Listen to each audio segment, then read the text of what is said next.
Hi guys, this is Jess. We're doing a video on doing a timing belt on an S60 2006, um, and we're going to give some tips. This was my first time doing it. I actually found that the timing was off like a notch on the intake, on the exhaust cam. One of the issues here, and we'll go through the parts, is the serpentine belt was a sort of a pain to figure out. I popped the cover off this thing.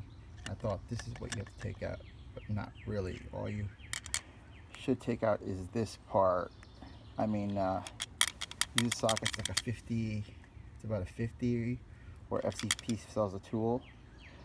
And what I ended up doing was just cutting the serpentine belt off. It's just easier because this is sort of hidden. If you haven't done it for the first time, you won't even really know where it is. And then removal was sort of a pain because there's also a bolt here, and I took this bolt out around this section that was holding the plastic framing, and it's a smaller bolt. These bolts are all the same size, so when you take the bolt out, use a blue Sharpie pen, which really works great to kind of sort of align yourself and give you a relative position to this bolt, because these bolts are all hidden, so it's a sort of a pain unless you don't have an inspection camera. So, you know, thread this lightly and thread this one lightly before you tighten it up to like 25 Newton meters or 20 Newton meters. Just tight enough, snug enough so you don't damage the aluminum engine block, because you don't want to strip that. So just be very mindful when you tighten these things to anything on the Volvo engine block, or you're going to have issues. So that goes for the serpentine belt. You take that off first. The timing belt you set, there's a videos on how to set the time. Water pump is fairly simple, but you got these hidden bolts here, and these are the orientation of how it goes in a car. So, you know, pretty much the way it looks now is how it goes in a car. Taking a picture just so it can remind me if I ever have to do this again. This is how the water pump goes in a pump, and it has a paper gasket, which is nice. So the only issue is you got 7 of these 10 millimeters to deal with, and these are 10 millimeters too, and they might be different sizes than the water pumps. The water pump ones from there's a kit.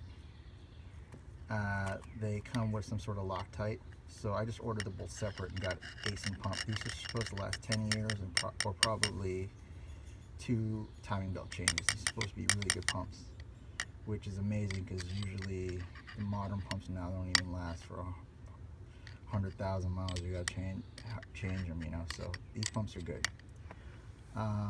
The only thing is the gasket material underneath.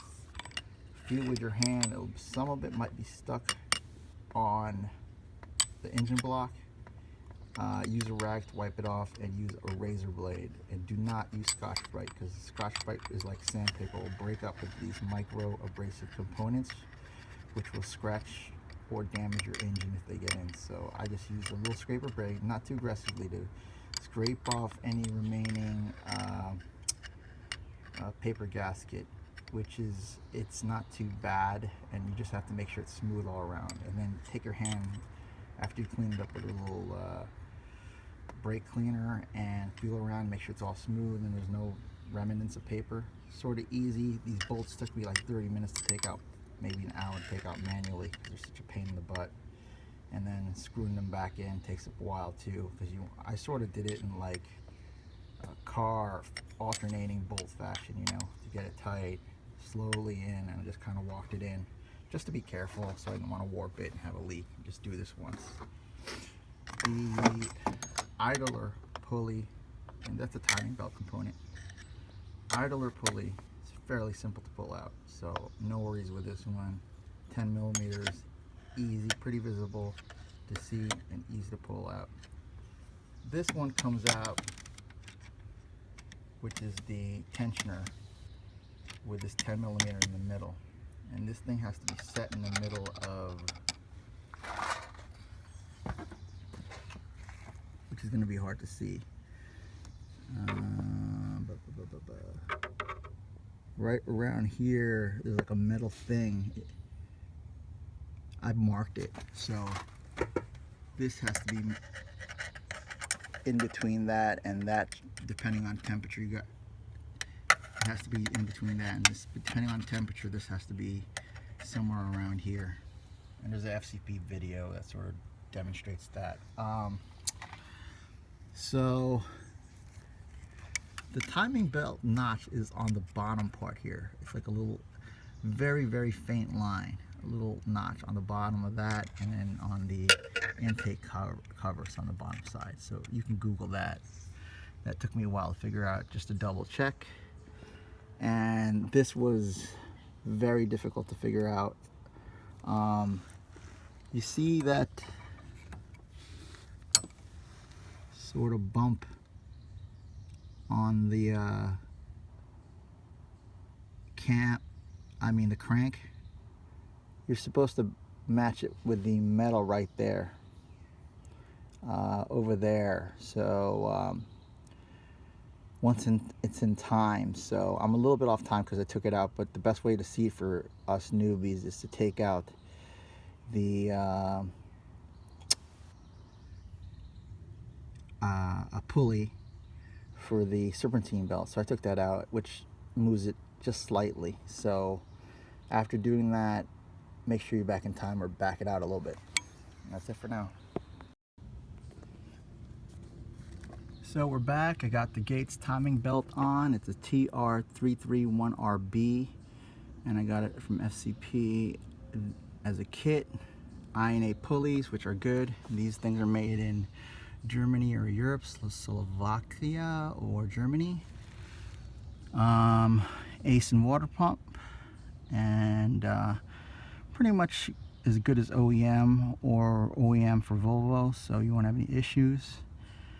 Changed out the serpentine belt tensioner and the idler pulley,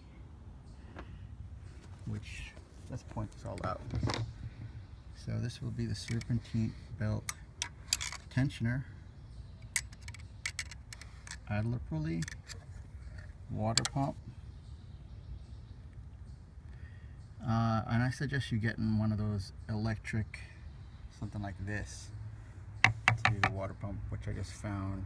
It'll save you a lot of time because it took me like 30-40 minutes to tighten like 7 bolts down there in such tight space. And then the tensioner. What's really useful is just pulling off the plate for the pulley for the serpentine belt for us newbies. I know Robert Spinner doesn't do that, but he's a little bit more advanced and he does more of these. And then I was having issues getting the timing cover marks correct, so I marked up my cover and put some marks on my cams to assist, and made some marks here because they start to move, so you have to try to figure out the offset, you know. And I put another mark here on the exhaust cam. So basically I had this one type, the intake cam, and then I would pull that lever to the right, which will release the tension, and have this like halfway on, okay? And then you slide this baby on, and this is it's a VVT cam, so it sort of moves around, so you have to be careful with the offset. And that took like 30 minutes, but I finally got it on. I had some marks on here to help me out, so I didn't have to keep putting this silly timing cover on, and it's done. So I'm gonna turn the crank a couple times, make sure it's no interference and no hitting, and it's smooth. You'll feel the pistons I guess shake, but it shouldn't be blocking. So before you take it off, and check for tension. Tension's good, like it was before. And when you're turning the crank, do it slowly, do it a couple times, and make sure it's okay. In fact, I'm going to mark the timing belt with another mark with my nice Sharpie pen. Just gonna mark it here. Put a cross right here, so we know how many times it goes across. I'm gonna do it like 1 or 2, 3 times, twice, and make sure everything's set, because you don't really want to mess this up, or it'll be a head job, and you don't want to get to that point.